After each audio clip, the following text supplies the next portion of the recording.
오늘 저에게 주신 말씀은 마가복음 10장 32절에서 45절의 말씀입니다.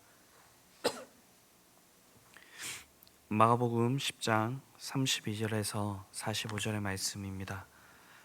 저와 여러분들이 합독하여서 봉독하도록 하겠습니다.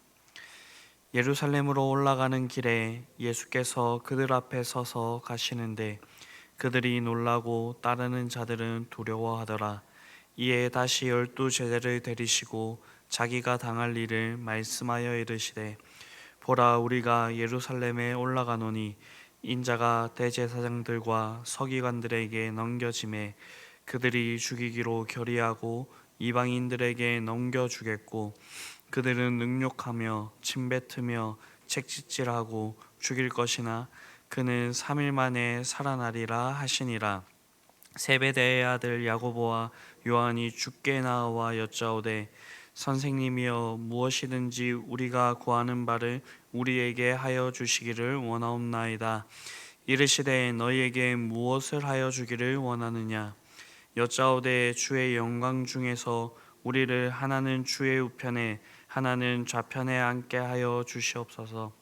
예수께서 이르시되, 너희는 너희가 구하는 것을 알지 못하는도다. 내가 마시는 잔을 너희가 마실 수 있으며 내가 받는 세례를 너희가 받을 수 있느냐? 그들이 말하되, 할 수 있나이다. 예수께서 이르시되, 너희는 내가 마시는 잔을 마시며 내가 받는 세례를 받으려니와 내 좌우편에 앉는 것은 내가 줄 것이 아니라 누구를 위하여 준비되었든지 그들이 얻을 것이니라. 열 제자가 듣고 야고보와 요한에 대하여 화내거늘 예수께서 불러다가 이르시되, 이방인의 집권자들이 그들의 임의로 주관하고 그 고관들이 그들에게 권세를 부리는 줄을 너희가 알거니와 너희 중에는 그렇지 않을지니, 너희 중에 누구든지 크고자 하는 자는 너희를 섬기는 자가 되고, 너희 중에 누구든지 으뜸이 되고자 하는 자는 모든 사람의 종이 되어야 하리라. 인자가 온 것은 섬김을 받으려 함이 아니라 도리어 섬기려 하고 자기 목숨을 많은 사람의 대속물로 주려 함이라. 아멘. 오늘 본문은 예수님께서 예루살렘으로 올라가시면서 세 번째 자신의 순환에 대한 예고와 천국에서 누가 큰가에 대한 그 가르침을 주고 있습니다.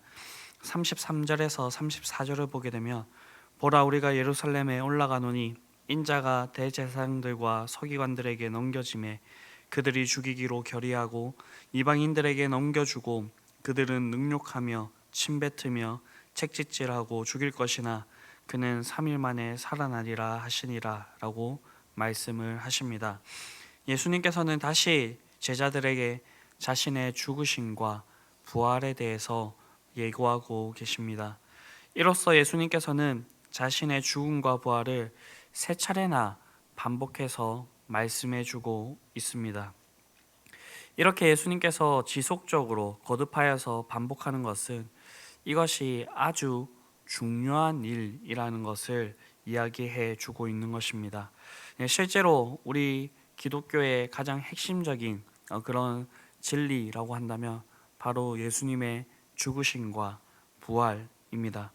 이 핵심적인 일은 그 당시에도 중요했겠지만 오늘날 예수님을 믿는 우리들에게도 가장 중요한 진리입니다. 이 진리에 대해서 많은 반론들이 있었습니다. 예수님 당시에도 이 대제사장들과 그 종교 지도자들이 예수님께서 부활하셨다는 그 사실을 듣고 그 군인들을 돈으로 매수하여서 제자들이 그 시체를 훔쳐갔다라고 하는 그런 소문을 퍼뜨렸고요. 기독교 역사 가운데서 교회를 공격하기 위해서 여러 가지 주장들이 있었는데 그 주장들 중에서 바로 이 예수님의 죽으심과 부활에 대한 그런 공격들이 많이 있었습니다. 예수님께서 죽지 않으셨고 단순히 기절했는데 그 로마 군인들이 그것을 착각하여서 그렇게 무덤에 매장을 하였고, 그 무덤에 있던 그 기절하셨던 예수님께서 깨어나서 이렇게 도망을 갔다라고 하는 그런 주장들이 대표적인 주장입니다. 그러나 예수님의 죽으심과 부활하심은 부정할 수 없는 역사적인 사실과 진리입니다. 예수는 역사다라고 하는 영화가 있습니다. 소설을 기반하여서 만들어진 영화고요.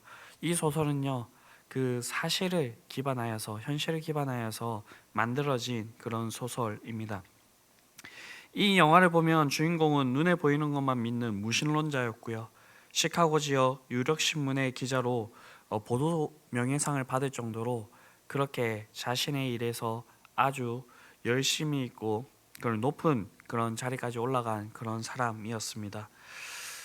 어느 날 이제 아내가 이 기독교를 믿게 되고 이 가정에 불화가 생겼습니다.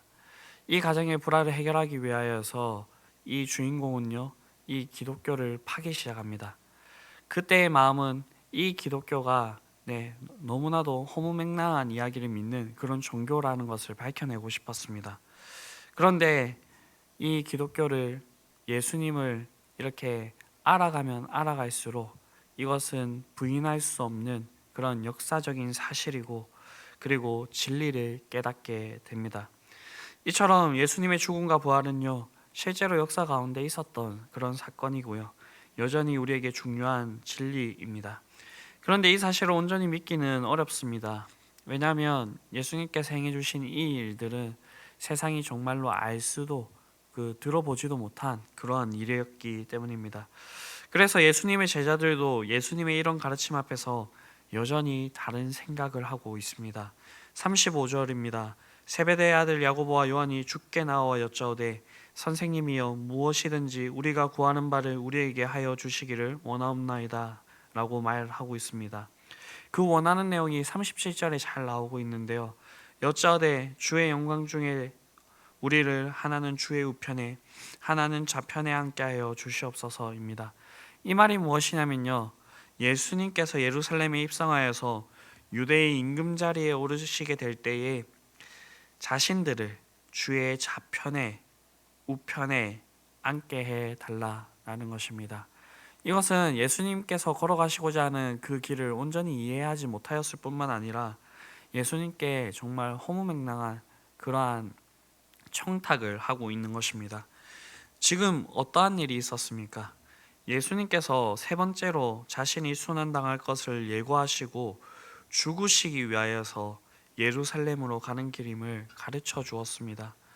이 제자들은요, 그냥 갑자기 예수님의 제자가 되어서 그냥 짧게 예수님 곁에 머문 그런 사람들이 아니었습니다.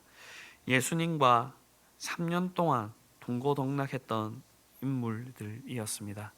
특별히 이들은요, 예수님의 그 애제자라고 불리면서요, 예수님께서 다른 제자들을 놓아두시고 변화산에 올라갈 때 베드로와 야고보와 요한을 데리고 올라가셨는데 그 현장에도 같이 있었던 그런 사람들입니다. 이렇게 예수님께 특별 교육까지 받았던 세 제자 중에서 두 사람인데 예수님께서 말씀하신 것을 정말로 이해되지 않을 정도로 이해하지 못하고 예수님께 턱없는 그런 청탁을 하고 있는 모습을 볼 수가 있습니다. 이에 예수님께서는요, 38절입니다. 너희는 너희가 구하는 것을 알지 못하는도다. 내가 마시는 잔을 너희가 마실 수 있으며 내가 받는 세례는 너희가 받을 수 있느냐라고 그렇게 말씀하고 있습니다. 내가 마시는 잔, 내가 받는 세례는 다 같이 예수님께서 받으실 그 고난을 의미하고 있는 것입니다. 즉 예수님은 영광의 보좌를 구하는 야고보와 요한에게 자신이 받을 그 고난을 너희가 받을 수 있겠느냐라고 그렇게 물어보신 것입니다. 이 제자들은 그 잔을 받을 수 있다라고 얘기를 합니다. 그 의미를 알지도 못하고 그렇게 구하는 것이죠. 그럼에도 불구하고 예수님께서는 너희가 반드시 이 잔을 받을 것이라 라고 그렇게 말씀하고 있습니다. 그리고 고난 후에 이 주님께서 얻으실 그 영광을 너희도 얻을 수 있을 것이라 라고 그렇게 이야기하시는 것입니다. 그리고 이어서 40절에서는 예수님께서 내 좌우편에 앉는 것은 나의 줄 것이 아니라 누구를 위하여 예비되었든지 그들이 얻을 것이라 라고 그렇게 말씀하셨습니다. 병행 본문인 마태복음 20장을 보게 되면 내가 주는 것이 아니라 내 아버지께서 누구를 위하여 예비하셨든지 그들이 얻을 것이라 라고 그렇게 말씀하고 있습니다. 이 말씀은 하늘의 상석을 차지할 성도는 지금도 정해져 있지 않다라는 말씀입니다. 저는 천국에서도 과연 등급이 있을까? 네, 이런 의문에 확실한 대답을 하지는 못하겠습니다. 그러나 우리가 성경을 통하여서 알 수 있는 것은요, 사도 바울이 했던 말씀입니다. 고린도전서 3장 10절에서 15절의 말씀을 보게 되면요, 영생의 구원을 얻은 성도들 중에서 부끄럽게 구원을 얻을 만한 그런 성도가 있고요. 그리고 하나님께서 정말로 이렇게 칭찬하실 만한 그런 성도가 있다라고 말씀하고 있습니다. 이 말씀을 근거로 본다면 주님께서 자신을 이제 구주로 영접한 성도들 그 모두를 다 영광스럽게 여기겠지만 그 중에서 더욱 칭찬받을 만한 성도, 더욱 큰 상급을 얻을 만한 성도가 있다라는 것은 분명한 사실인 것 같습니다. 네, 어찌되었든 이런 청탁에 의해서 다른 제자들이 분노합니다. 41절입니다. 열 제자가 듣고 야고보와 요한에 대해서 화내거늘. 네, 이 두 사람의 이기적인 행동 때문에 다른 10명의 제자들까지도 동요하게 되었다라는 것입니다. 예, 예수님은 제자들을 불러다가 다시 말씀하십니다. 42절입니다. 이방인의 집권자들이 그들을 임의로 주관하고 그 고관들이 그들에게 권세를 부리는 줄을 너희가 알거니와 세상 권세 있는 사람들은 자기 마음대로 권세를 부립니다. 그래서 세상에는 평생을 바쳐서 자기가 맡은 일에 충성한 그 사람보다는 이렇게 높은 사람에게 아부해가지고요 자리를 얻어내는 사람들이 있습니다. 그러다 보니까 여기서 문제가 발생하기 시작합니다. 그런 식으로 높은 자리에 오른 자들은요 그 분야의 전문가가 아니기 때문에 잘못된 정책들을 펼칠 수가 있습니다. 또한 이 자리에 이렇게 한 자리를 얻은 사람들은요 자기가 그 아부하면서 바쳤던 그런 본전을 생각하기 때문에 그 자리에 앉게 되면 자기의 이익을 챙기기에 급급합니다. 그리고 자신이 얻은 자리의 정당성을 확보하기 위하여서 자신의 자리에 해가 될 만한 인물들을 시기하고 질투하고 그들을 이렇게 쳐내는 그 모습까지 보여줄 수가 있습니다. 이에 예수님께서는 하나님 나라와 이 세상 나라가 다름에 대해서 말씀을 하십니다. 43절과 44절입니다. 너희 중에는 그렇지 않을지니 너희 중에 누구든지 크고자 하는 자는 너희를 섬기는 자가 되고 너희 중에 누구든지 으뜸이 되고자 하는 자는 모든 사람의 종이 되어야 하리라. 하나님 나라에서 이렇게 높은 자리에 올라가려고 하면 크려고 하면 섬기는 자가 되어야 되고 너희 중에 으뜸이 되고자 하는 자는 모든 사람의 종이 되어야 한다라고 말씀을 하고 있습니다.